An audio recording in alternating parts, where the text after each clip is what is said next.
Good morning, everyone, and welcome. Glad to see such a great turnout. If you didn't see, there's a QR code here to ask questions on Slido. We have some prepared questions, and already we have one question in the queue, so I know this is going to be a very good panel.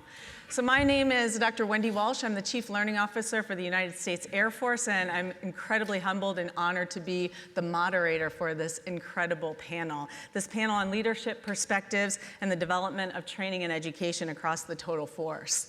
And so the theme for our gathering here is assuring deterrence through integrated training and readiness. The need is now. And I think that this panel is really going to bring that to the forefront of how we have opportunities to collaborate, how we're already collaborating and working together, and where the synergies are. So my job was to tell you kind of the theme of the panel, to run the questions as we go through, and I'll keep looking at the Slido. And I want to then turn it over to our panel to do their self-introductions. So I'm going to start with you. All right. Awesome. Hey, good morning, everybody. Yeah, you're all looking good. Anyone do the 5K this morning? Yes. Excellent. All right. Hey, I'm Rob Nowakowski, Rear Admiral Upper Half. I am the Deputy Commander for Naval Education and Training Command, which is basically street to fleet. NETC owns all recruiting and all your officer and accession schooling up to the point where they get to their first command. So, Surface Warfare School, JAG School, Public Affairs School. We own Great Lakes Recruit Training Center. About 250 courses at any time going on, and about 37,000 or so students per day on average around the world. And I think that's pretty much it. So I'm looking forward to the discussion and answering your questions. Excellent. Thank you, Admiral. Thanks. You're welcome. General Watson? Hey, good morning, Wendy and everybody. Thanks for being here first thing in the morning. So I'm Commanding General of the Marine Corps Training and Education Command. Infantry guy by background, but a little bit of instructor time early in my career at junior officer education levels, and then just really been a beneficiary of the training and education part of the supporting establishment for an awfully long time, but had the privilege of, when I left 1st Marine Division this summer, came to Training and Education Command, which the Marine Corps about 5 years ago elevated to a 3-star headquarters commensurate with the Commandant's kind of renewed emphasis on the importance of training and education at the very beginning of our investments and our intellectual development of concepts and strategies, be an integral part of the conversation, and not just something that we, that we sprinkle on later, or that, folks that we task later to, but something that we think about right up front. Kind of like NETC, we own, they call it street to fleet. One difference is they own recruiting. I don't, thank God. But we have everything from entry level, initial sessions at recruit training, and then, entry level training given folks their primary MOS specialties, and then unit level, service level training, and professional military education. Of note, we also have lessons learned, and we have doctrine underneath. Not concept development, but doctrine underneath the TECOM. Real, happy to be here. Thanks. Yeah, good morning. Good to see the morning crowd. Lieutenant General Andrea Tullis. I'm the commander of Air University. Air University is your nation's only university that's purposefully built to develop the leaders who are experts in the art and science of the delivery of air power. So I love that part of my job, but really here today, I'm here to carry the torch for my boss, who's the commander of Air Education and Training Command. Much like my counterparts here at the stage, we own everything from recruiting, sessions, training, and education. We also own doctrine for the Air Force, as well as lessons learned. And so it is where we work on the human weapon system in the Air Force, that airman who we love to call our strategic advantage. So we are very much focused on the methodologies and the training on how to optimize that, how to take that inspiration that comes in the door from not just all across our nation, but all across the globe, to serve and to how to make them better. And so we like to say every day is a school day, so I'm here to learn today. So give us some tough questions. I want to learn from the panel members and hear what's on your mind. And we're really focused on not just adopting the technologies and the innovations that are out there, but on proliferating it. So how do we help ourselves not just make our Air Force better, but our joint force better, our allies and partners, and to defend our nation as we've taken an oath to do. So look forward to the conversations. Yeah, exciting. We're already up to 5 questions.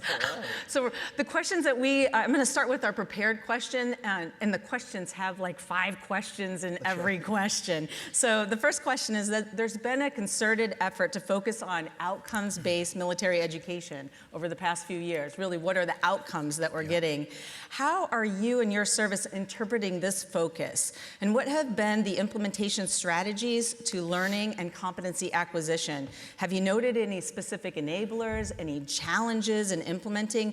And additionally, are there specific efforts underway to support the scholarship of effective teaching and learning? And I'm going to turn it over to you, General Watson, to kick us off on that question. Okay. Thanks for the question. You know, I think one thing that's important to relay is that foundationally, you know, the Marine Corps is an organization that values, you know, culture, heritage, legacy, you know, an intangible set of kind of experiences that we believe sort of imprints a certain mindset on the individual Marine officer or enlisted that's foundational and essential to sort of our brand. I mean, it still resonates in recruiting as we've, you know, continued to make mission, but that is something that is not really conducive to an asynchronous approach to learning. And so, you know, what we like to say is, you know, every Marine a rifleman first, regardless of specialty. Every Marine officer a rifle platoon commander first. And so there's a certain amount of investment right up front that it takes, we have found over time, in order to instill that sort of unique Marine DNA into everybody. And that is an area in which we're not looking to compromise. We have made some technology investments, certainly, to facilitate the training that occurs towards the end of, you know, basic rifleman, basic rifle platoon commander. A lot of that in the marksmanship space and the weapons competencies. And that's 6 months for officers, and that's about 3 months for young enlisted Marines. After that, as we branch out into different specialty areas, once they've kind of earned the title Marine, and we feel comfortable there, then we're pursuing a much more asynchronous approach to learning. Part of that is in recognition of just getting better and realizing that old industrial age approach to mass production of people isn't really consistent with a service that's, you know, that at least says we value things like talent management. And it doesn't, you know, it doesn't really appeal too well to the kind of current Generation X and even millennials. So there we are, you know, doing a lot more in terms of how do we tailor instruction to the individual service member, allow them to progress at rates suited to their ability and learning style, ultimately in order to get to a same outcome. And that also produces efficiencies in terms of time to train for us. And what we found that, and I'll close with just, not just focused on the student, right? So we've established, if you were at the panels yesterday, I mentioned these Marine Corps Centers for Learning and Faculty Development. That also sort of took a more industrial age approach to producing instructors. You know, very rigid, very specific in terms of the way you conducted a period of instruction. What we've moved now to is these centers on each coast for learning and faculty development, where we focus on educational design and how to teach rather than just what to teach or how to follow a script. So, you know, the kind of moniker that our team is fond of using is kind of becoming the, instead of the sage on the stage, more the guide on the side as we kind of teach folks their primary duties and responsibilities. Thank you. I know one of the things that the Marine Corps has been hosting is the Military Scholarship of Teaching and Learning Conference too, and we've taken advantage of that. And I just want to highlight that to the audience. If you haven't seen that, it's a wonderful space where faculty are coming together and really thinking about how can we collect the data from our learning environments to advance and to improve that teaching. And so it's really awesome that you host that environment, so thank you. Now we're up to 11 questions. Nice. And so if you haven't used Slido before, if you click the thumbs up, that pushes the question to the top of the list, and I'm looking at them from the top down. So I'm gonna go ahead and start, and there's one target at you, ma'am. Okay. How is the Air University adapting its curriculum to incorporate advancements in artificial intelligence, cyber warfare, and space operations? Okay, I love the question. So this hits right at our LeMay Center. If you're not familiar with the LeMay Center, they do our wargaming and experimentation, our warfighter education. We have courses there that start at our junior NCOs and officers all the way up to flag officers. They do our doctrine and our lessons learned, and it is a powerful place that really trains the brain. And so while we don't do a lot of modeling and simulation, we are very much plugged into the industry, to the A5 and the combatant commanders to participate in what's going on. So what are we doing in terms of AI and machine learning? And so the first thing I'll say is, you probably hear this across whoever's on the stage or in any forum, like really right now it's about the data. So we have been cleaning data, federating data, trying to understand the data we have, and trying to upgrade our infrastructure and our hardware and software to be able to ingest data, leverage large language models, and really understand what I'll call the guardrails, right? So what are going to be our boundaries for how we use AI? Is it going to be machine learning? And I will tell you, there has been a ton of enthusiasm. I think as a university, we have some latitude to be able to experiment in ways that perhaps you can't just go out and employ AI without understanding the risks and the laws and the ethics. And we're actually going to have students who are AI. So our War College is going to have Hap Arnold, and our Air Command and Staff College is going to have Billy Mitchell. And what we're working on right now is ingesting all of our curriculum across the board, all of our doctrine, all of our lessons learned, and we're going to try and see if the AI student learns in the same way that the students in the classroom in the next academic year learn. Now, I will tell you, how we started out, it's hard to train the AI. We're learning, and guess what? AI is a little unfiltered at first, so some of their answers are not appropriate to the classroom. So they've gotten a few Fs, and you start over. But what I love is the passion of our faculty. Like, I go back to our faculty is our secret sauce. As much as we love our classrooms, we love our hardware and our software, I tell our team, we're about leadership development and warfighting first. And if I have the finest faculty and staff and cadre instructors, I don't care if they're military training instructors, those airmen are going to be the world's greatest joint force.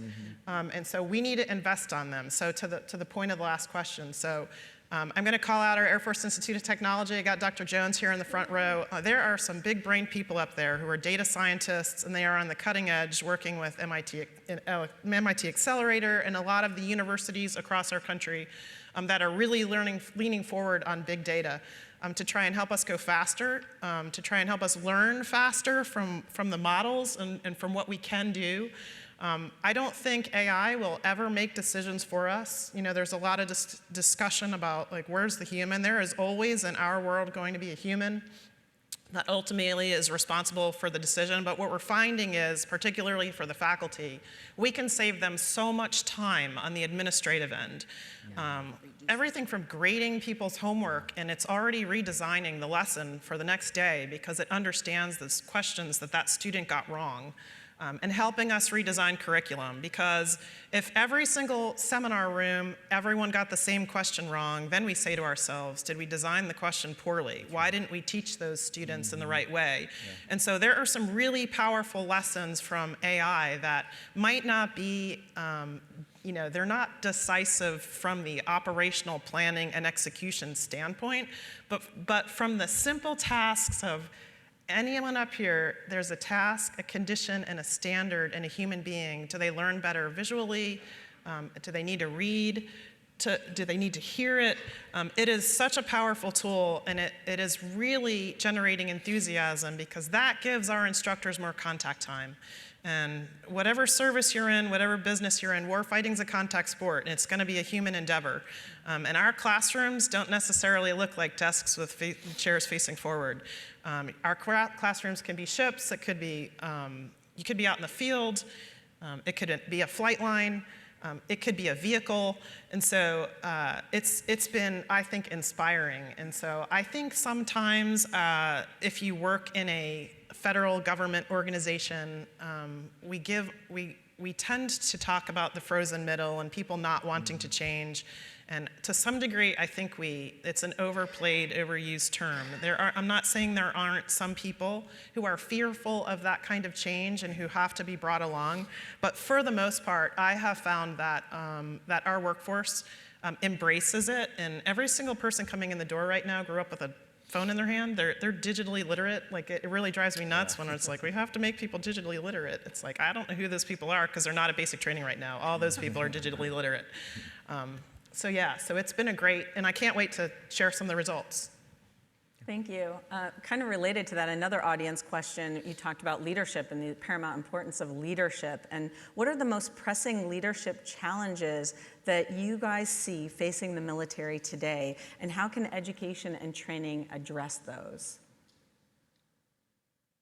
I mean, I can answer a little bit. I think from a surface warfare perspective, not yet at the NETSI level, but from a surface warfare perspective, one of the challenges is risk. Empowering the commanding officers, empowering the ships, typically either independently steaming or battling, in a strike group, whatever, but just sometimes there's a zero defect policy out there and it prevents them from taking some of the risks that they need to take. So I would say one of the challenges is, part of that is training, part of it's ethics. We own the ethics course for the Navy, NLEC, Navy Leadership and Ethics course, and out of Newport. But I would say from a surface warfare perspective, I'm not an aviation expert, but from a surface warfare, I was on active duty for quite a bit, working for Admiral Kitchener down at SURFPAC. But just allowing and teaching our officers and our sailors to be able to take the risk and then empowering them down. Mission command, that's important to win the fight. So I think Admiral Grady even mentioned that, and Admiral Kilby mentioned it as well, but mission command is very important for us to win the war. Yeah, agreed. Yeah. And are you seeing certain challenges in teaching that or in people learning that? I don't know if we have any quantifiable data. What we are doing on the surface warfare side, specifically with Admiral McLean, who's the SWOL boss, we are adding steps in the process for how we determine who should be a commanding officer. So more interviews, more scenario-based assessments, if you will. So there are changes to the curriculum that are actually, I don't like using the term, but I will, but weeding them out. So they're on paper, they look like they're qualified for a certain position, but when you go through the new process, they're actually not ready to take that risk. They don't know how to deal with it when they're confronted in person. So I think that's actually a good thing. No process is ever 100% perfect, and we're fine with some attrition. So that's part of the development and design of the system. So the assessment is part of the enabling Absolutely. function. Yeah. So I would say, in general, again, more of at a tactical surface warfare perspective from the Navy, it's empowering the ships and the sailors that support them on how to take risk and how to measure risk. Because I don't think we train, other than ORM, we don't really train risk as well as we could. So. And one last comment before on the first question, just the Navy in general is doing Ready Relevant Learning, and that's our model in order to tackle your first question. And we have the expert here, Dave Kemp, who has a panel later on. So I just wanted to get the Ready Relevant Learning thing out from the Navy perspective. But that's how we're modifying our methodology throughout all ratings in the Navy to make sure we have better training at the time that we need it. So. Excellent, thank you. You're welcome. General? On the leadership question, I think just say a couple things. One, though, I concur at the level of leadership or leaders, and that risk conversation is something that's perhaps the most critical that particularly commanders have with each other. One of the reasons that we are absolutely determined to maintain our sort of intangibles approach to recruiting and retention not not trying to appeal to folks to join the Marine Corps for rewards and incentives, but really to appeal to a higher sense of purpose and belonging and value and challenge, is that today we just see a much more diverse group of Americans, both in the available population and those that are propensed to serve as a subset of that. Amazing, how large a percentage come from broken families and varied backgrounds and experiences. And so not necessarily with what we would have assumed, 20 or 30 or 40 years ago was a relatively common set of values and an upbringing that everyone could sort of relate to and a place to step off from. So we feel that it's important to really just double down on that, character-based, values-based education, honor, courage, and commitment. And so far, it's working for us. We still are making mission by appealing to those intangibles, vice having to lower standards or change our approach to a more incentives-based structure.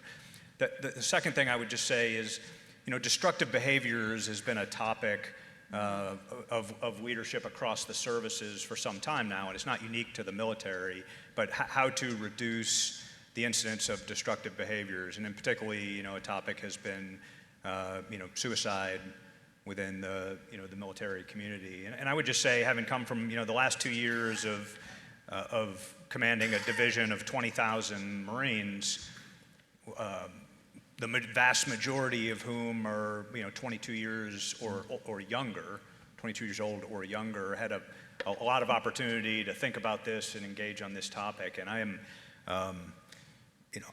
am not convinced that spending one more dollar on a program or an expert or a study or anything like that is going to move the needle one bit. What we have found consistently is that it is a leadership issue, and that it is developing leaders at echelon, particularly at the lowest level, developing a meaningful human connection with those that they lead. And so, when you look at leadership qualities, emotional IQ, compassion, things like that actually, become sort of elevated relative to, not above, but in relation to some of our more traditional desired leadership traits. Because of the value of that in making sure that we maximize potential of every service member. And if somebody's struggling, then they've got trusted leaders that they can go to, talk to, seek help from, et cetera. And we get left of bang when it comes to destructive behaviors. That's what makes a difference. So in terms of teaching our young leaders how to counsel, how to make that meaningful connection, that's something that we think has great purchase. Not necessarily a technology solution, although we are complementing that with more of an emphasis on 360-degree evals and things like that to help identify toxicity in leadership, help folks improve, not as evaluation tools, but as leadership development tools. And then exploring in our entry-level education training, are there ways in which through data aggregation analysis that we can identify those who may be predisposed more than others to have challenges with things like mental health. I have a real quick follow-up on that. He mentioned a couple good points, but I do have homework. So what the Navy's done at a high level is Admiral Franchetti put out the culture of excellence. So you're talking about destructive behavior, suicide awareness, mental wellness, all that is in a new pamphlet that the Navy just put out. It's called Culture of Excellence 2.0. You can read it. We're working on 3.0, but it talks about all that. It talks about getting the best teams, the best leaders, and the greatest people ever. So it's got a little, if you want to talk to me afterwards, I can get some for you. And then the other thing that the Navy's done from a strategic perspective is we've released what's called the Navy Leadership Development Framework, which is actually referenced in the Center Culture of Excellence. And then last but not least, we're implementing these all across our training centers and learning centers. And then we have what's called Get Real, Get Better. So Get Real, Get Better is basically looking inward at yourself and saying, you know what, embrace the red. Get to the root cause of problems, have an open door policy, talk with leadership about the problems, because you can't solve the problem if you don't know what the problem is. And that actually forces you to get to know one another because you have to be able to communicate the problem. So it's actually a quite difficult process, but we're starting training at the flag levels. We're already training down at the CMC, the Command Master Chief levels, and the last but not least will be down at the boot camp of the RTC level, because we want to make sure the leaders understand the methodology before the graduates from boot camp go to the ships and are looking with stared eyes at them and challenging the petty officers or the enlisted that had just got trained on it. So we want to make sure we're working it top down, putting the messaging out to the entire force, but the bottom line is it's a training continuum from the time that they join to the time that they retire. So from a Navy strategic perspective. So homework, Navy Leadership Development Framework, center a culture of excellence, and get real good better. Excellent, thank you. So I double down on everything Ben said here, so I'll just try and fill in a couple gaps. So I'll go to communication, which I heard as a theme, and resilience. And when I say resilience, I'm talking about both cognitive and physical. And so what we are challenged with is, so I believe this is a generation that is propense to serve. And I think they are capable of being as successful as whatever you call the greatest generation. They can be their own greatest generation. Mm-hmm. They may not be propense to serve in the military because they don't know us. We've been deployed for decades. We've gotten much smaller. We have put fence lines around our installations, and somehow we stopped getting out into the schools, out into the communities. And so we've got to get back out there and show the America we serve who we really are. Otherwise, all they know is what they see, largely in mass media, which could or could not be an accurate representation of who we are. Or we do create that military class where the sons and daughters of serving military are the ones who know us, and then we're just recycling. And then we're not representative of our entire population, which is a challenge. Now, I don't know what a public school system is like now. Like, I haven't been in school, and look, I was the first one who said when I was out, I'm done, right? Like, I actually joined the military because I didn't think I wanted to go back to school. Silly me. This is a generation, so I tell our whole team, if we get nothing else right, we have to get leadership right. And I don't care if it's basic training. When you put this uniform on, if you have one stripe on your sleeve, and it doesn't matter what uniform, when the public sees you, they look to you to lead. They have expectations. Mm-hmm. Your standards of behavior, your code of conduct, how you wear the uniform, the level of professionalism. And that if something happens, and I can't tell you what that something is, you will respond, right? You are the defense of our nation. So how do you give that individual confidence? And that's what I see as a challenge across the board. Self-confidence first. Right? You have to, that person that you are trying to teach can't, if I tell you, look, general officers, right? Air Force has 27 3-stars. I could be 27 of 27, right? My boss could say, hey, got 27 3-stars, you're last. That would actually be more motivating to me than telling me I'm one of 27. I'd be like, oh, yeah, right, you're just saying that. You tell me I'm 27 of 27, I'm like, game on, how do I make myself better? This generation, if I tell someone they're 3 of 3 on this stage, they might get up and walk off. Right? It's how they've been raised. We've reintroduced washbacks into officer training school because we're finding test anxiety is causing people to fail tests. Not a lack of knowledge, not a lack of aptitude, not a lack of cognitive skills. They don't understand, they get themselves into a panic over failing. And we have to push them through that. And we have to teach them how to be relentless. It is not an issue of skill. If it's an issue of will, there's another candidate waiting to come in the door behind you. We need you to show up for work hard, and when we give you candid feedback, be resilient.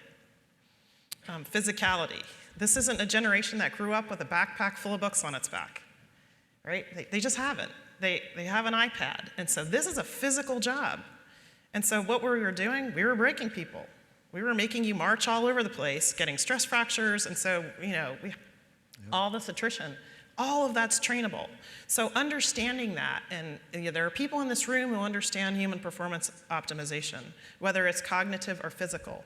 And so sometimes the way we did it when I came through is not the way to do it, right? It might be hard for us to get to the point where I'm like, my God, when my parents said go out and play, that meant they heard the screen door slam, you came back in when the street lights were on, I was outside, that's where I wanted to be.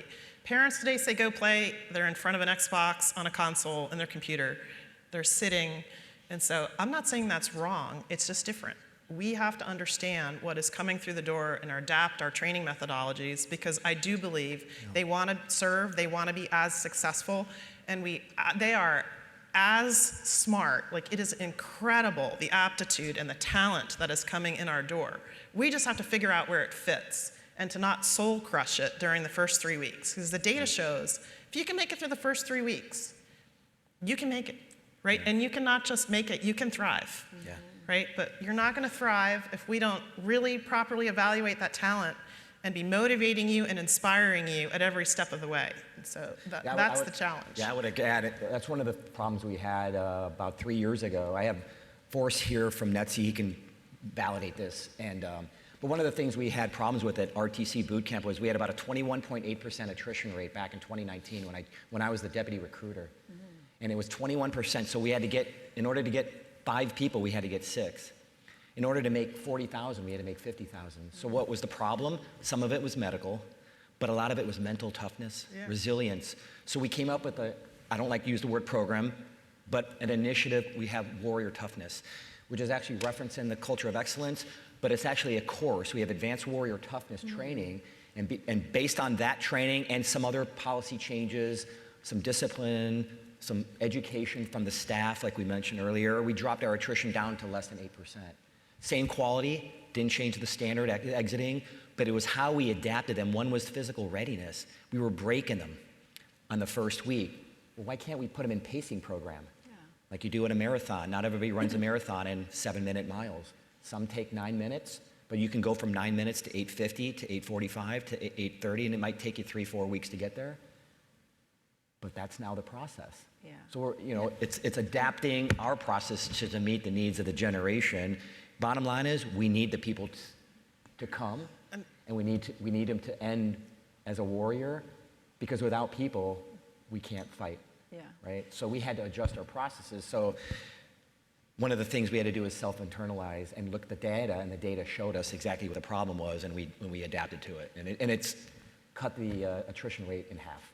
Yeah, so connectedness is hard, but Yeah. it is the secret sauce, right? And it's not an emoji, it's not a post on a Facebook page, it's not the thumbs up on whatever social media. It is intrusive, and it is contact, and the verbal communication skills, and the level of anxiety we're seeing with someone having to face-to-face give someone bad news, like, look, life hurts, right? And so if you look at what's going on around the world right now, we're not going to be able to sit back behind a screen and deliver bad news, good news, or whatever. And so starting that early and forcing the kind of communication, you're not going to have the blue dot on your screen. You might not be connected, to your point. And so if you're a leader, and again, I go back to everyone wearing a uniform we have to get them comfortable now.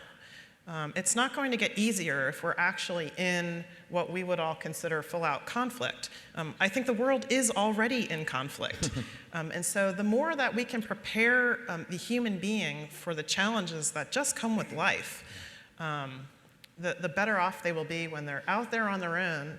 I say we train for the threats that we know about today. Everyone does, but education is so that you're ready for the unknowns, because that's what's going to default back to and help you solve those problems that maybe you weren't in a classroom and saw the scenario. It's education. So that's what we're all preaching up here. It's a great question. And sorry, sir, do you have something? No, I would just say that, while the Marine Corps is certainly not immune to all of the things that Andrea and Rob described, we are a very physical organization. And what I described earlier about certain, the appeal to the intangibles and certain basic standards, there are generational trends, but we also, of course, recognize that not everybody in this, these new generations lack physicality, lack mental toughness, et cetera. It's just a smaller and smaller number by proportion. And so, we have had to double down in certain areas to make sure that we can still make our recruiting goals, but primarily as opposed to, building in programs up front to toughen folks up before they start recruit training, or adjusting any standards or anything like that. What we have done is just poured more of our very best people into the recruiting force in order to go after that increasingly smaller portion of the demographic that is biased towards that more physical, more leadership-based, kind of intangible reason for joining. And that, at least as a foundational element of who we're targeting. Beyond that, to maximize their potential, then we're in the same space of having to adapt our approach in terms of how to get the most out of young men and women. But we have focused more on pushing more of our best people into the recruiting force to go after that demographic that we're looking for. Yeah, then we're actually leveraging on a lot of your policies. We're great. making recruiters more of a, not handpicked, but more of a, like the Marine model instead of, we definitely agree with that. It comes at a cost, That's right. but it works for us. Yeah. Yeah, I love that you jumped in. I'm going to do one more question from the audience that's totally related, because as you're answering the question, you're all kind of nodding and building on each other's answers, and then you just said about, well, we're stealing that. Yeah. And this question is that each DoD branch has its own training and support resources to promote leader and service member culture of excellence, such as stress management, substance use, some of those destructive behaviors that you're mentioning. Since the principles and policies are similar, what is preventing DoD training entities from unifying similar training across the DoD? What's preventing us from sharing what we're doing? Yeah, I think we are absolutely sharing what we're doing, but we have fundamentally different service cultures. And at the level of basic training, that's the first thing we're trying to do, is a transformation of your young man or young woman into something fundamentally different. Capitalize on what Andrea talked about earlier in terms of propensity to serve in some capacity, those that have voted to join a particular service, but at that point, we do take some fundamentally different paths in terms of, there are commonalities, but I don't think that the approach that each service takes is something that we necessarily gain effectiveness from trying to mirror image. I think there's a good reason to have different service approaches to how you put that, that thumbprint, that, imprint that DNA onto a young human. Yeah, I'm a huge supporter of the services producing domain experts first. So I want the Marines to bring the amphibious warfare perspective to the joint fight. That's right. I want the Navy to be the domain of the sea experts first. We're the Air Force. We're culturally different. You can make fun of us because we change our minds a lot. We're the ones that open the Lego box, throw the instructions aside, and just create. It's the tinkerers, right? I don't know why we get defensive about that. We should be proud of it.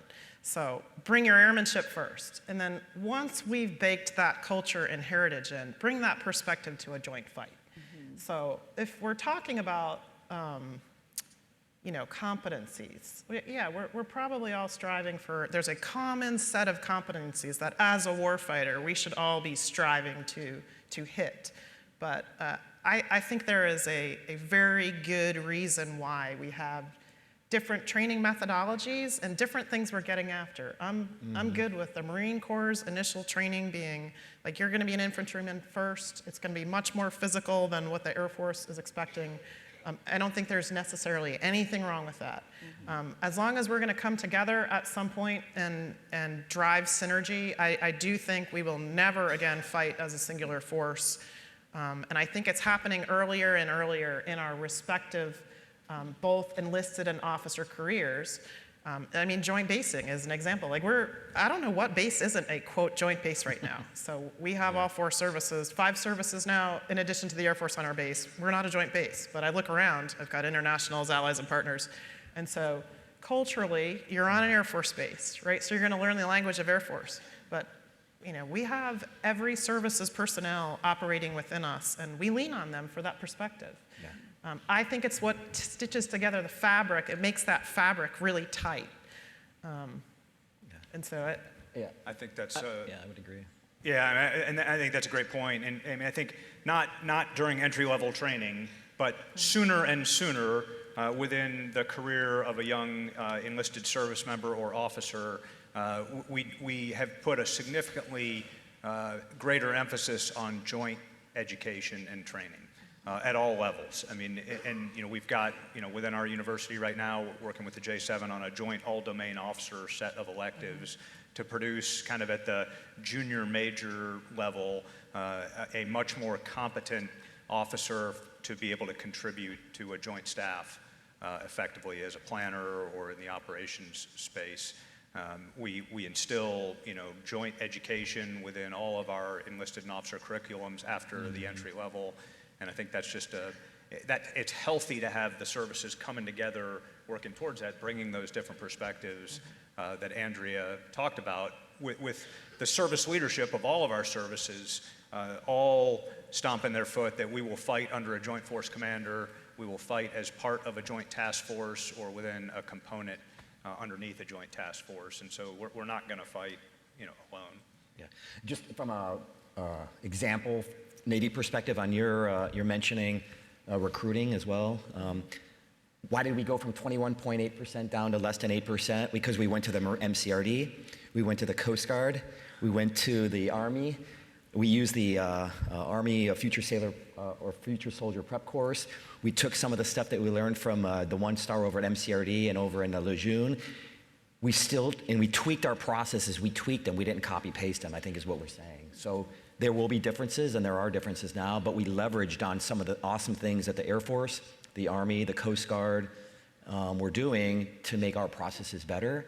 And so we were just capitalizing on your world-class best practices and saying, we're not world-class, we need to change it. So you can say we're the benefit of joint discussions to make that process better. And so I would 100% agree that they're never going to be the same. We're culturally different, and we have different missions. Yes. So just like mocks, no mock will ever be 100% the same because they're in different AORs and they may have different mission sets, but there will be some standardization. But so an example from the Navy side is we always leverage on, we have joint seminars, we have joint meetings all the time across NETC to make sure that we're leveraging on best practices. There's probably opportunity out there, obviously. There's opportunity, we probably need to do a little bit better coordination with the War College, the Postgraduate School, the United States Naval Academy, and OPNAV N7, which just renamed themselves Warfighting Development Center. We probably don't meet as often as we should have. We're all different, we're owned by different people, we have different bosses, but we can leverage a lot more. So that's an opportunity that my boss and I have talked about. One example at the Academy, from a recruiting perspective, we haven't shared, when an officer candidate applies to the Naval Academy, there's a certain attrition rate on those applications, just like any college out there. We haven't in the past received the people that don't make it applications. Those could be great applications for ROTC. We can leverage on the applicants that went to the academy that got attrited from the application process and say, you know what, why don't you apply for ROTC? Certain percentage will be like, I never even knew about an ROTC program. We're like, we have openings at these 77 consortiums. Welcome to the ROTC program if you choose to decide. We didn't have the opportunity in a process before. It was all who you knew. Yeah. But now we're substantiating that process and making sure that it's solid so that we don't lose that propensity opportunity. So Yeah. just another example, and it's relatively new, but it's huge. It's thousands of applications. Yeah, I think that's a great example too Right. of like making sure that people know what's happening and then adopting what is culturally relevant, pulling and integrating and picking out what will work. So I think it's the, do we know what's happening? And I think when you said we could get better at these things, it can be challenging to really connect across the enterprise and make sure, oh yeah, that might be of interest. Admiral Franchetti has challenged us at the flag officer level to say no at some of the things. Like, if you're doing something that you don't need to do because there's some other entity that is like you that you can leverage with and have them do it instead of you both doing it, why are we doing that? Yeah. So it's not to say that we say no to everything, but if some other, like the War College is already doing that course and we're doing something very similar to that, why don't we just put a little bit more in having them do the best class and get rid of that so we can prioritize and put our resources and our money into making our other courses better instead of trying to do something that may not ever get to 100%. So that's it's optimizing, getting more efficient, getting more collaborative, I guess would be the key word. Yeah. So. I want to add for the technology crowd here, a little challenge out here and hit on our civilian workforce a little bit. So I don't know, maybe there's someone sitting out here right now who's like, I can still serve. Like, I haven't served yet. Like, I want to serve. Like, hopefully you're inspired.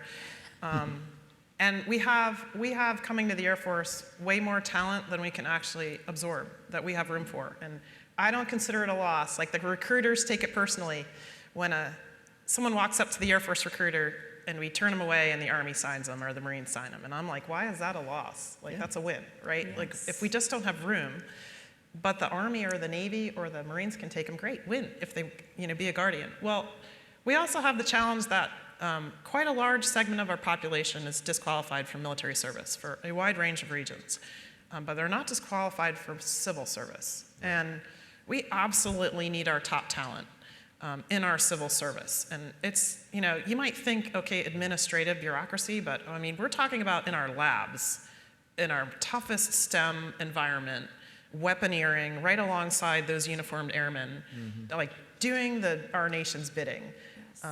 And USA Jobs, the bureaucracy that can be involved in submitting your clearance, yes, it's bureaucratically intense. It is, you're rarely gonna walk up to a job fair and walk out of the room and be hired the next day. It's a process, but everyone out here can be a recruiter who's a civilian, and I don't think we do a good job capturing the data across not just the United States, but across the world. We have families living overseas and in foreign countries. We have students going to universities around the world that don't know the opportunities that we have. And so social media, we shouldn't have recruiting boundaries. We shouldn't have, I'm a proponent for, you shouldn't be a regional recruiter. Like, who cares if you had first contact? It's data. You could hand them off to a recruiter someplace else. They don't know. Eventually, we want personal contact, right? We want to get that person who's just surfing the social media websites and the internet to come in a door, or for us to get to them. But why is it not a win? Whoever has that first contact, if they sign on the dotted line and actually make it through training, whether they're a civilian or a reservist or a guardsman, like, how do we fit them into the job that works for them? So that it should be a meritocracy, and the most qualified person should be able to just get in the door. And I'm okay with one tour of duty, right? So you said most of your Marines are 22 and younger, and that is a physical job. Right? It's good to be young, right? So you don't want someone like me walking in and trying to make it through infantry school at my age, with my back. Those days are gone. But we have a place I could probably find a place for anyone. And if there's a city with a job, I would say our Air Force has that job as well. It's what we do. And I think the services could all say, yeah, we need your talent. No, I want to add something.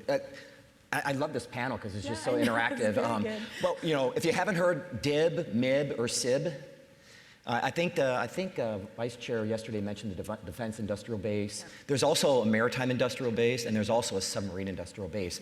The reason I bring that up is because right now we're working with Admiral Zirkle, retired Zirkle. He's now a civilian, but he reports up into the DoD. But he has the MIB and the SIB charter. What I mean by that is, and I might have the numbers slightly off, but we need about 140,000 jobs in the next 2 years for the submarine initiative. Well, where could we leverage? Well, there may not be everybody qualified walking into the Navy recruiting door. However, if they don't meet the Navy requirements or the Air Force or the Army, they might meet the SIB requirement. And in fact, the government is going to fund them for several months to train them to be part of the SIB. So an industrial worker, basically. So you're not maybe in the military, but you're supporting the nation by helping to get the military's equipment and warfighting capability where it needs to be. So what we're doing in recruiting, and we just started the initiative, and also at INSTIC, which is Navy Service Training Command, if you don't qualify, unfortunately, for a Navy rating, we're going to offer you an opportunity to join either the MIB or the SIB. If you get to boot camp, so the next milestone, and you fall out because of some whatever issue, thank you for the opportunity. Unfortunately, you didn't make it for whatever reason, and it could be volunteer. Why don't you go to work for the MIB or the SIB or the DIB? So we have off-ramps and on-ramp opportunities because we can't do everything without the industrial base. So we're actually helping to populate and propense the industrial base. Unfortunately, it would be with people that are attrited. However, when they retire, there's also the opportunities. It says there's also the industrial base. when you retire. There's a whole process involved in that. So that's something that the Navy is really, really leveraging on, and we just started these conversations within the last 3-4 months. So it's very powerful, but thank you, Industrial Base. We're helping you out from the Navy perspective as much as we can. So I'm sure the other forces are either doing that or would like to do that, and if they need any information on it, let me know. Admiral Zirkle is the SIB point of contact, so if you haven't heard of those terms. I hadn't heard those terms. I'm excited And because it's the beginning and the end. Yeah, and the last but not least, she mentioned everybody's a recruiter. We have an initiative in the Navy called Every Sailor's a Recruiter, ESAR. We had a couple hundred people last year, but we've got the data shows 1 to 12, out of every 12 people you talk to in the Navy recruiting, you might get 1. If you go peer-to-peer, you're going to get 1 out of every 5. So peer-to-peer is very key. The data shows it, and it varies a little bit, but about 1 in 5. So you cut it in half if it's a peer-to-peer. So we've challenged the sailors at sea to tell their friends to join the Navy, and we're getting a lot of contracts that way. That's one reason we made our mission last year. And the last thing that we've done in the Navy world from a NETSI perspective is enlisted contracts. When they go on active duty, they would go their 4-year, 6-year, 8-year contract, they would get out and they would be in the IRR, the Individual Readiness Reserve. Now, as of 3 years ago, we have what's called a minimum service obligation, MSO. So an enlisted person, let's just take an example of 4 years, if they decide to get out, we want them on the team. Now it's actually part of the contract that says you're going to be 4 years on active duty, 2 years on active reserve duty, and then 2 years on IRR duty. We want to be able to keep them in the reserves, keep them in the force, because we've already trained them. And then if they decide to change, and whether they stay or leave, it's really up to, we think, the culture. So we need to indoctrinate them best going from active duty to reserve. What that does for us recruiting-wise is it eases up a lot on the recruiters because we're now getting a lot more prior service. So we're literally going from 80% off the street and 20% prior service to like 80% prior service, 20% off the street. So we also have a more lethal force because they already know people. They've already been trained in the Navy, and we're just getting them into the reserve units that supports the active component anyway. So it's a huge win for the Navy. It's called MSO. We call 422. But we're excited about it because it just came and hit October 1st of this year. So we're looking at the data to see, because not all the ratings on active duty go to reserves. So some of them we have to convert from one rating to another. There may not be a demand signal when they get out, so we may have to do some modifications on when they join the reserves. So we're actually really excited to look at the data in the next 3 to 6 months because we're going to just tweak the process. But it's huge and powerful for us to do that. Yeah. I can feel your excitement and it's all all the good. different ideas. This is it's all great. good stuff. I will get to our questions, but there's so many good questions that are coming from the audience. And one that's, I think, related to the conversation that we've been having.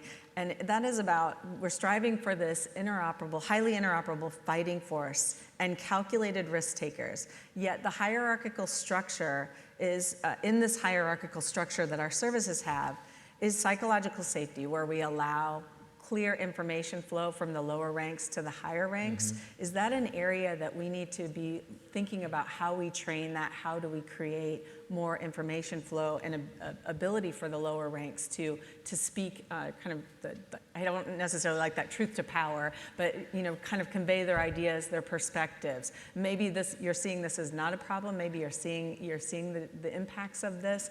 But are you addressing those in your service? Yeah, I think that is something that is partly cultural and partly structural. Yeah. I talked yesterday about this sort of big transformation in the Marine Corps happened about 35 years ago with the transition to maneuver warfare.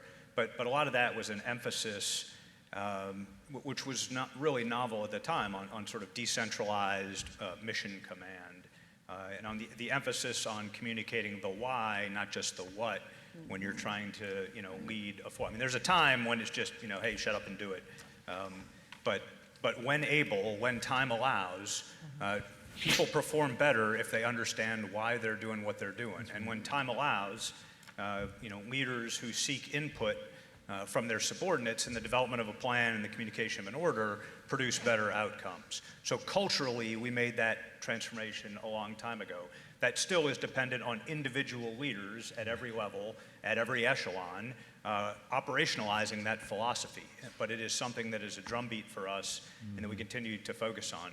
What we've complemented that with, and I kind of talked about our more student-centric learning approach, and we call that Project Triumph. I talked about 3 different T's yesterday: Tripoli, which is our live virtual constructive training environment; Trident, which is our focus on a common interoperable training pathway towards the development of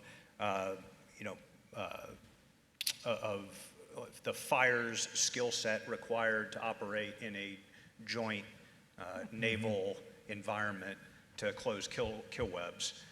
But the Triumph piece is the student-centric piece. And a good example of where we're seeing the results of this approach is so all of our Marines go through the School of Infantry after recruit training. It goes back to that DNA that I talked about, every Marine or rifleman. When they go through the School of Infantry, what used to happen was they would get grouped into units, very hierarchical structure, and they would be driven through a series of skills and skill tests to develop a basically trained infantryman. What we've done since then, about 3 years ago now, is broken that down into small units led by, so every group of about 14 young Marines coming out of recruit training that goes through this School of Infantry now is formed into the equivalent of a rifle squad.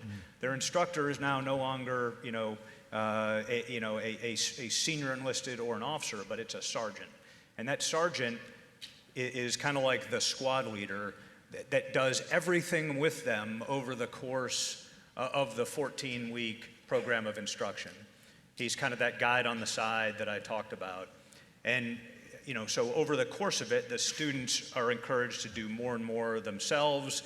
There's obviously much more interaction with the staff because it's a much smaller student-to-instructor ratio, and the students are given leadership opportunities within that squad structure. So as a recipient of those Marines at the 1st Marine Division, I saw an immediate change in the mindset and the confidence level of those young Marines. And when I was growing up, I could go up as a major and try and engage in conversation with a private first class or a lance corporal, and they would just sort of freeze. And you wouldn't get anything like a two-way conversation, yes sir, no sir, that'd be about it. And I can remember when I took over 1st Marine Division, I went out to a combined arms live fire exercise in 29 Palms, and the first time I saw a unit go through with a product of this new infantry Marine course experience at the School of Infantry, I walked over to a group of a couple 3, lance corporals and asked them a question. I couldn't get them to shut up. That's great. I mean, it was great. Wonderful. It was like I was talking to adults. Very respectful, but it was like I was talking to adults. They were intellectually engaged in the training. They were thoughtful. They were not afraid. They were confident. So as an example of how small changes in the approach can result in significant differences in the dynamic that you described, that's what I would offer. I love that. Yeah, I don't know if you're going to go. It's all right, go ahead. Oh, I mentioned before the culture of excellence. I'm just going to read from Admiral Franchetti. We will deliberately build the strength and resilience of our people, their minds, bodies, and spirits by building leaders evaluated not only by the outcomes they achieve, but also the culture and teams they build while delivering these outcomes. But the key is, how do you measure that? How do we get better, right? So we're looking at that. We've embedded COE 2.0, and it's very involved. Again, if you read this, come ask questions if you have any questions on this. But we're instantiating this philosophy, this methodology in all of our courses. And we've been doing this for the last 2-3 years. So that's one thing. The whole Get Real, Get Better initiative is having people open up and actually embrace the red, not be afraid to tell their leadership that there's a problem. What we don't want to have happen is find the problems when we needed that piece of equipment to work and find out that they were shielding the problems because they were going to have a negative effect on them. What we want is open dialogue to make sure that the red items are talked about openly, and it's not your fault that the machine doesn't work, it's the machine. It's not an individual problem. Let's fix the machine. If I don't embrace the red and we don't have a conversation and understand the process of root cause analysis, how to put corrective actions in place, that whole methodology that the corporate world is very, very familiar with, but it's just process improvement. But we have to reward them for making and embracing the red, not just the people that always report the green. If I don't report the red, I don't get the funding to fix the red. So you gotta tell them that they got the red, have them be able to articulate what the red is, with the issue statement, find out what the actual root cause is, which is actually a method of identifying root cause, and then working with a team to collaborate and solve the problem. So you're not solving the wrong problem every time and then frustrating people. The last thing is, the Navy has a FOPS program, a psychological and evaluation program on that. And the last thing is in RTC, and Master Chief, correct me if I'm wrong, Forrest, but we have embedded in RTC as of a couple years ago, life skills training. So I think it's called life skills. So life skills training, we went from 8 weeks to 10 weeks. I know, another 2 weeks at boot camp, but it's actually better in the long run that we keep them there for 2 weeks to teach them about life skills, financial, how to take care of yourself, mindfulness, all that stuff. So it's not just yelling at kids while they're in the line and having to memorize things. It's actually taking care of them. Like we say in Leadership 101, you take care of your people, we should be taking care of our recruits. And if we don't take care of the recruits, then they're going to get out and they're going to go tell their friends not to come in because they were treated like garbage when they were at boot camp. So I think changing that program and instilling that a couple years ago, it took a couple years for that to build, but that's why we made Mission this year, and we're going to make it next year as well. So, but those are a couple examples on the Navy side, what we're doing to get at that question. I'd like to get at the crux of the how are you listening to what I hear. I hear feedback. What's that feedback loop? So, just to kind of describe where I think the Air Force found itself. So overly deployed, overly busy, pretty bad supervisory ratios where you had a first-line supervisor who had way too many first-term airmen kind of overwhelmed with whatever their daily workload was in their perception. And so, look, we're a warfighting organization. And so every single day, I don't care what your badge is on your uniform, whatever you're doing, plan, train, rehearse, execute. And then the critical, debrief. So I think the Air Force historically has a very strong culture of debrief. I'm not just talking about aviators like post-flight. Yeah. I mean NCOs at the end of the day and in the morning, give the mission. At the end of the day, debrief with your airmen. And I don't mean send an email and, hey, tell me how the day went. I mean sit down and listen to them. Yeah. And that should be safe space. It shouldn't be disrespectful. You shouldn't allow two airmen to talk to each other like it's a reality TV show, which we've seen a little of that. But this culture, it's very daunting now to our first-term, our new NCOs, because somehow we got out of that pattern. We lost it. And so if you're not doing that debrief, one, the airman doesn't feel like they have a voice. Two, you're not explaining the why. That's an opportunity to coach, teach, mentor them. And then those NCOs, at whatever meeting they go to or when they see each other in the hallway, aren't sharing across the force, that horizontal peer-to-peer network, what they're seeing in their airmen. And that's not flowing up to the next level of senior NCOs who can fix it before it gets to be a command issue, right? And so I think the feedback loop is incredibly important. So I'll give you the ROTC example of how we've changed what we're doing. We are going to have to operate in a mission command environment, which means we have to empower the airmen down to the level of competency, right? So those airmen need to be competent in what they're asking them to do or replacing them in an exceptionally precarious risk situation. So we completely changed how we're doing our ROTC field training this summer.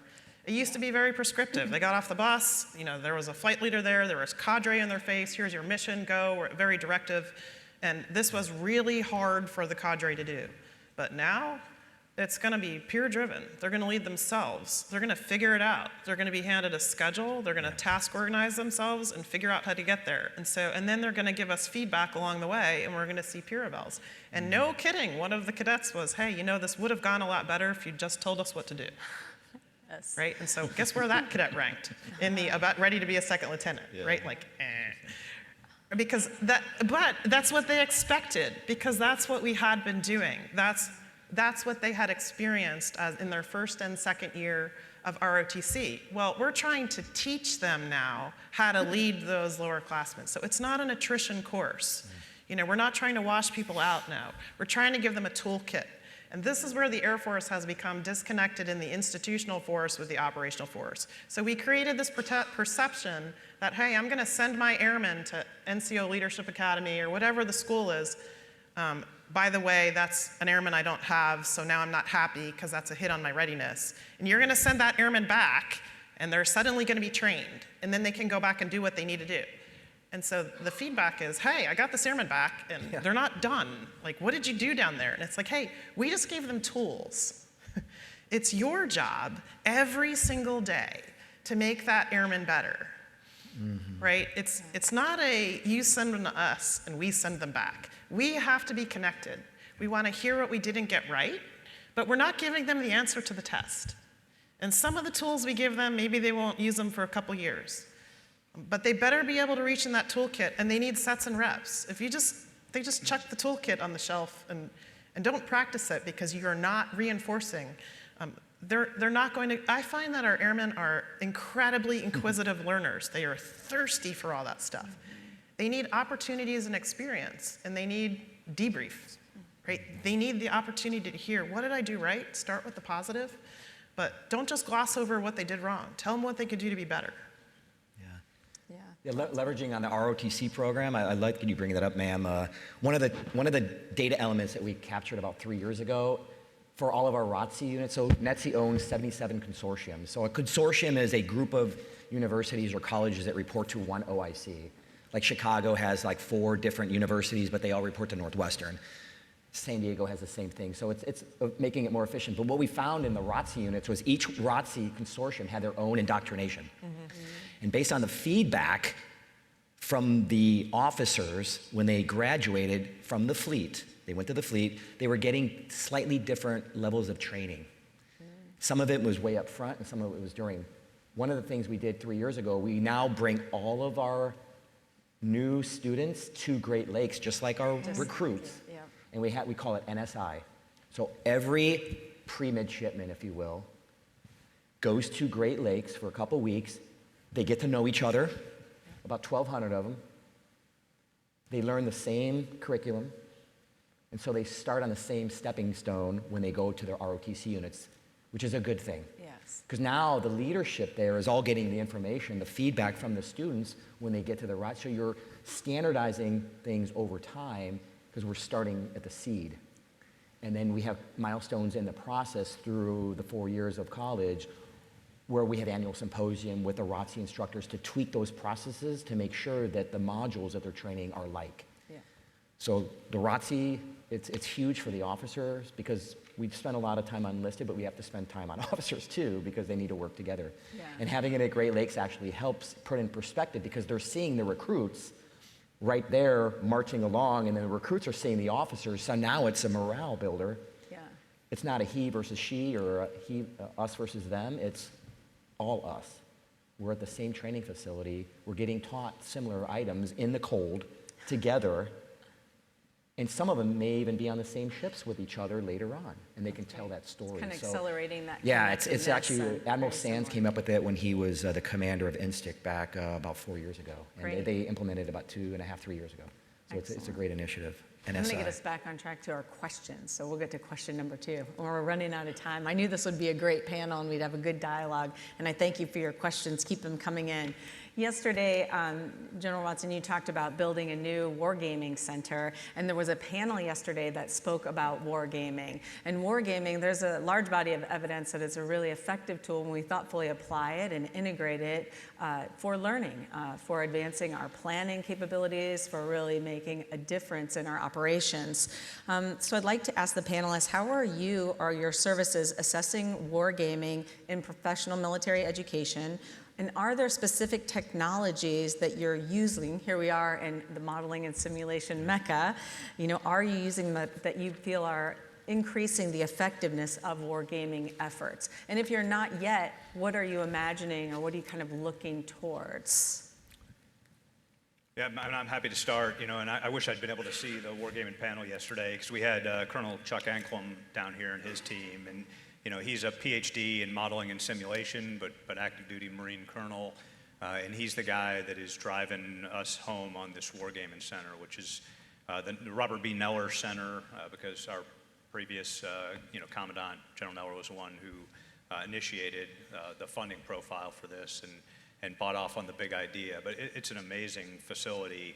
And although the primary purpose of that particular 100,000 square foot multi-security level facility is concept and capability based wargaming or development wargaming, it is absolutely, it's on the Marine Corps University campus, and it will absolutely have a role in educational wargaming as well as we further develop that thing. And because it's multi-security level, most of our students are not going to be able to, because we have an international component, joint component, et cetera, we won't be conducting educational war games at the fully informed level, but that thing goes completely cross-domain, and we can conduct multiple simultaneous war games at any security level, and accommodate variables within that.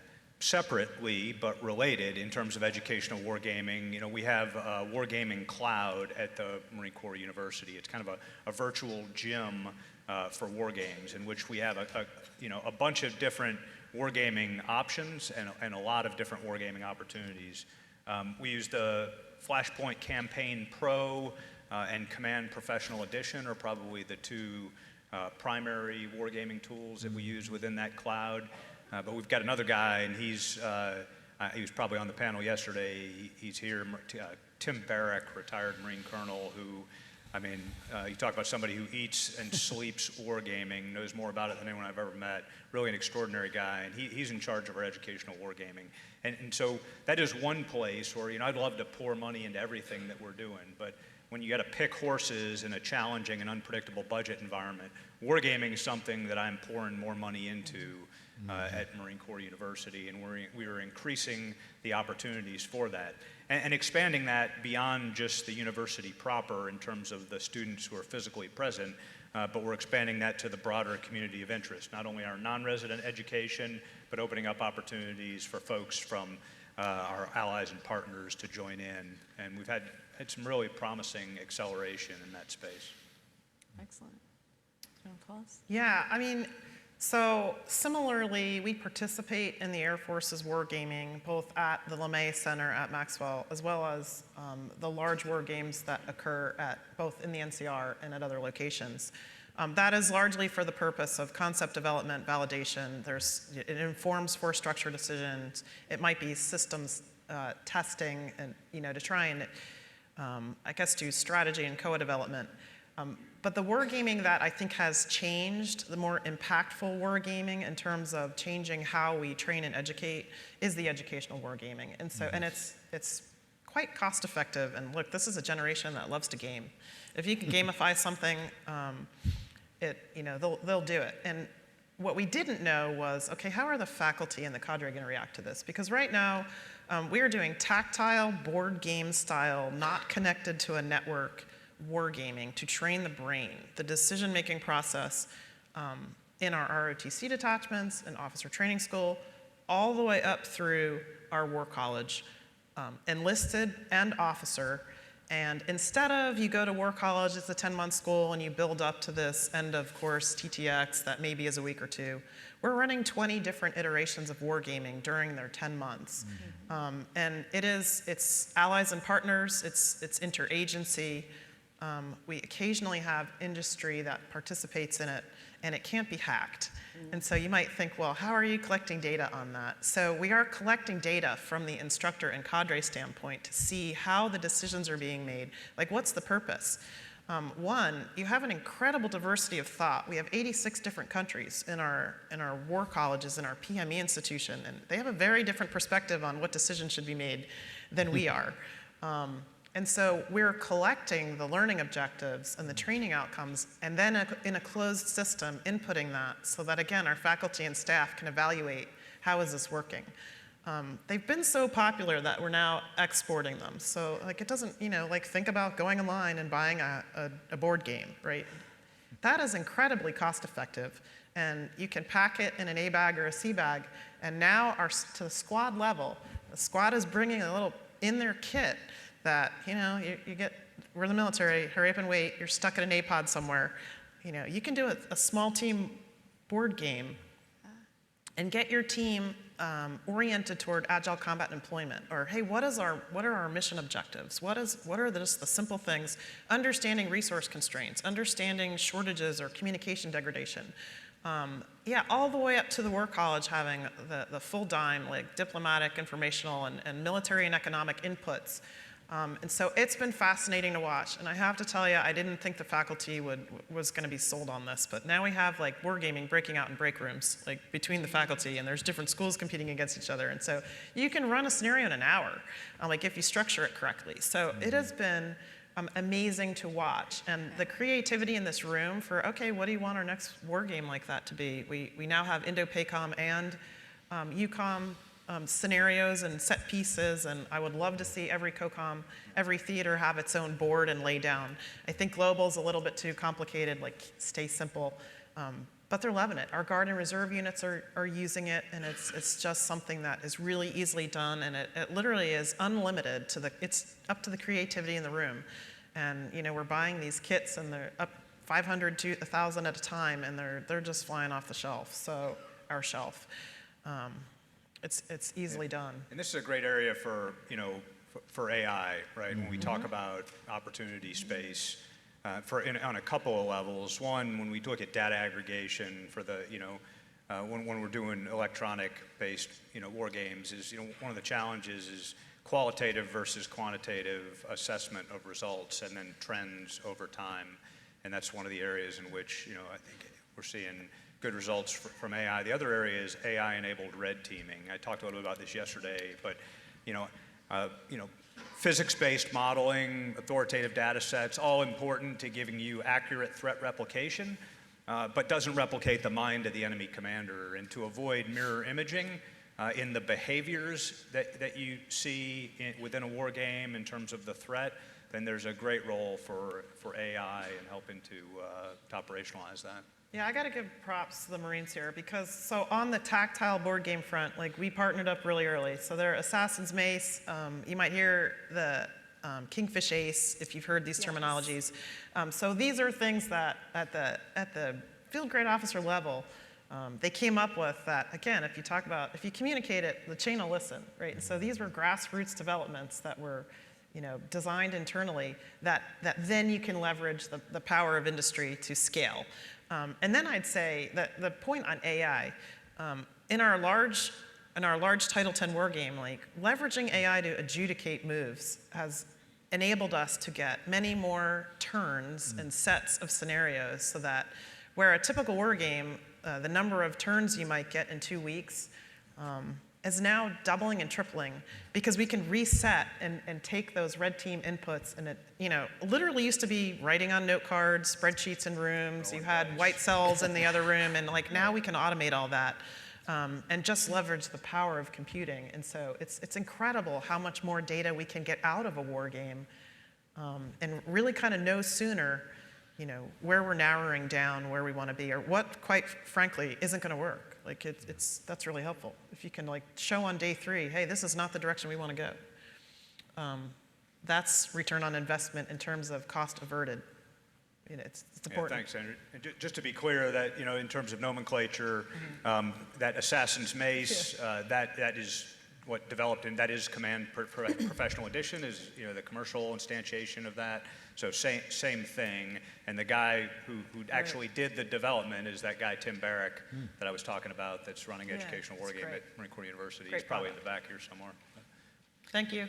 Yeah, just 2 quick comments. I know we're running short on time, but I'll leave it brief. The Navy has the Navy War College, so that's their mission, and I'm not an expert, but we're definitely embedded. And the key thing about the War College is that there are coalition members in the Navy War College as well, so that helps. And then they leverage with the other services as well. And then the last comment was one of the issues from a NETSI perspective, Navy, if you will, is more wargaming on the manning piece. Because when I went to Admiral Sands a couple years back, I said, what's your O plan for recruiting? Like, what's the plan for if we go to war? Do you have the surge capacity for recruit? I mean, we could go to, you know, the de facto of just, you know, drafting people. That comes up a lot as well. But what is the plan if we have to escalate? I can tell you the Navy Reserve's plan is to mobilize about 47,000 people in 30 days, and we're putting processes in place to do that. So we have that plan in place on the reserve side, but we don't really war game it yet. So we need to do, I think, a little bit better on the Navy perspective of embedding the manning piece into the wargaming as well, because that will drive potential process, doctrine, policy, resources forward. Yeah, I So think when we did there's a weakness there, I think. when we did the prep, you talked about that. What are the questions that we want to ask to be answered into our wargamings, and also exercises? You had talked about kind of the nexus to exercises, and how are we getting those injects of maybe operational problems that we're foreseeing into exercises, so from the front end, and then from the back end, how are we taking the products, kind of the lessons learned from exercising and integrating into our training? How are we updating our TTPs and how the curriculum's going in our schoolhouses and our other just-in-time trainings that are being responsive to the operational environment? The reason I bring that up from a reserve perspective, because if we need surge capacity people, and we haven't war game needing more facilitators, more educators, and I don't have the reserve units ready to go that have been trained to put them in place within a week, 2 to 30 days, I'm already behind. And so I need to make sure I plan that out and incorporate that into the gaming so that I can set up, merge, redistribute how I design my reserve force. And we are doing that. I just don't think we're there yet. But anyway, yeah, it's a big opportunity. I think Andrew's point on iteration super important, because you don't get any real fundamental truths or laws of math and physics that emerge from a war game, but you can absolutely, with rapid iteration, numbers of reps and sets, you can get trends, right? And one of the things that we've tried to do in the context of contemporary conflict, quite frankly, but also when you look at the live virtual constructive training environment that we're investing in, which significant overlap in the Venn diagram with the investments in wargaming, particularly in the constructive space, then how do we capture all of what we're learning from that? How do we pull in what we get from after action reports, from trends reports in service level training exercises, from defense readiness and reporting system, and how do we pull all that in, and so that we're not just talking about lessons observed, but lessons learned. We filter that and we synthesize it to distill it down into trends. And what trends do we want to reverse, and what trends do we want to reinforce? So that's a process that we've initiated within Training Education Command, and poured more horsepower into the organization that has gone from simply a lessons learned organization that just sort of archives after action reports, to one that synthesizes the information from a bunch of different sources to include contemporary conflict, translates that into trends, and then assesses what we want to reinforce, what we want to reverse, and then communicates that more broadly to the force, make sure that it gets instantiated into doctrine development, et cetera. It takes a lot more manpower and work than the Marine Corps has been used to investing in that space, but critical to make sure that we are able to at least keep pace, if not outpace, the adversary. I would call it, in the corporate world, we would call it lessons applied. Yeah. So exactly what you're saying, lessons learned, great, archive, put the information, but what did you do with it? Did you change the policy? Did you change the algorithm? Did you change the procedures? What did you do to apply the lesson? Because you can't remember 800,000 lessons. You have to embed them in your processes so that the lesson is actually part of the process. So how do you track that in your system? So I 100% agree with you, Major. Yeah. It's interesting that, and I think kind of the challenging part of that is the communication flow. And so how have you been addressing that to ensure that information is getting out across your force, General? So we've initiated, we've got we call it TERPS, the Trends Reinforcement Reversal Process, and so as our team pulls that in, they've developed a community of interest approach where we've got representatives from all of the key deputy commandants and all of our major commands across the Fleet Marine Force, so our operational commands, and they meet on a regular basis, in which we distribute, disseminate that information, discuss it, get feedback from the operating forces and supporting establishment on what they think that means for them, and then in particular for us, what that might portend for the training and education establishment. Mm-hmm. So we have a forum in which to communicate and address those things. That's great. Anything that requires a decision, then it's 2 steps up and it's on my desk. So. Perfect. We still have a lot of questions, but we're also running out of time, and I wanted to give you final, so I've kind of synopsized some of the key themes. There was a question, and I did a panel yesterday on learning engineering, and it kind of aligns with your triple T, where you're looking at the technology, the interoperability, the human-centeredness. And in the Air Force, we're standing up an Enterprise Learning Engineering Center of Excellence that's looking at human-centered learning, interdisciplinarity, how do we work together, and then evidence and competency-based learning. So we're seeing, it's interesting to see that synergy and kind of themes and how we're trying to look at that, and when we look at our systems to optimize. So I'm curious about the triple T and how that's integrating throughout the Marine Corps Learning Enterprise to support that, to see if we can maybe learn something from that. I also want to just kind of highlight some of the other topics, so when we do our round robin of the last 5-minute closing remarks, that anything that you want to talk more about. You answered a question that was about surge. There was one about integrating emerging technology. How do we address research to practice, dealing with budget constraints, and addressing civilian force development. Those are some of the themes that were coming out of the questions. So I just want to kind of go down the line. We have just over 5 minutes and do some closing remarks. And if you want to hit any of those, I know our audience is interested in those topics. Do you want to start?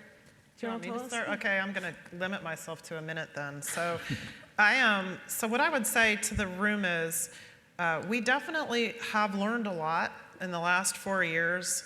It's not just COVID. But I think our challenge is to push content to our warfighters where at the point of need, where they're out there in the force. It can't just be, oh, I'm going to go to Maxwell and get trained or educated. And it's multimodal, right? It might be facilitated learning, it might be distance learning, it might be a 5 to 7 minute video that even if I'm disconnected, I have it downloaded onto a tablet, and I don't have that 9 level or that warrant officer over my shoulder, but I'm going to watch the video because if I don't, my team my mission might depend on it. And so those kind of, the ability to push training, education, development out to the force, yes, there's a cost to that, right? So I think we're paying too much for licensing because everyone's buying licensing, like, we don't know what the left and right hand are doing. So it's going to have to be consumable. We're not going to be able to sustain it because the technology is going to out-iterate us. So anything that can come to us, that is consumable. When I say attritable, I don't mean destructive attritable. I don't want it killed in combat. But what I mean is I can use it for a year and throw it out, and it's not so expensive that I have to buy this 5-year warranty. I want to be able to just replace it because you will have invented the next spiral of whatever that is. And so that's a very different construct for us. And so that's what I'd offer to this room. But that's what our airmen are craving right now. And they see it commercially available, and we can't get it into DoD. We're really difficult. We're difficult customers. Excellent, thank you. All right. So I would just say, and thanks for no pun intended, for teeing up that final comments on the 3 T's, right? Triple E, Trident, and Triumph. I would say, Project Triple E, that is my #1 priority. I said it repeatedly yesterday. That's the development of this live, virtual, and constructive training environment. We share that priority across the services in most respects, but to me, that addresses the existential threat. That addresses the fact that we will never again have the range and training area infrastructure that allows us to train with all of the capabilities, kinetic and non-kinetic, with which we will fight the next conflict. And so if we don't do this, if we don't operationalize and develop this, then we will be reduced to hoping that we rise to the level of our aspirations in the next conflict instead of doing what we all know will happen, and that's sink to the level of our training.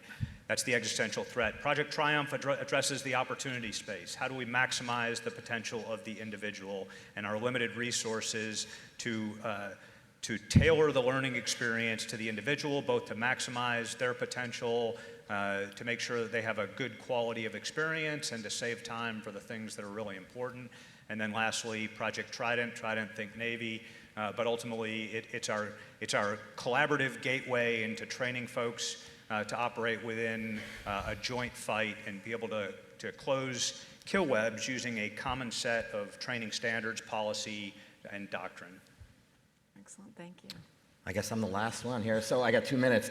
Real quick, So glad the CNO put out the NAV Plan 2024 because it really re-energized, refocused, and allowed the commanders to prioritize to get ready for the fight. I mean, we're all doing it, but this puts more urgency on it. 1127, that's what we're looking at. The document says you need to get X, Y, Z done by that time. Recruiting, we have fill requirements, retention, we have requirements. There's warfighting requirements, there's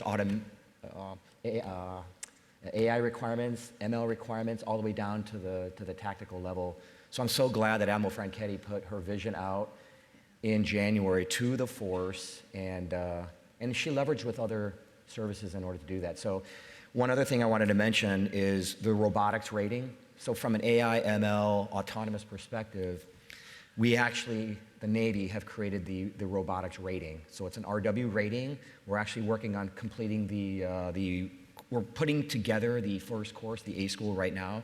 I just saw the report from the commander yesterday. It's not quite developed yet, but we have the robotics rating already in mind. It's already been funded. It's just getting, within the next 6 months to a year, getting the people actually in the class. So that'll drive synchronization, integration of that rating, the specialty, at the sailor level into the force. So that's a great thing.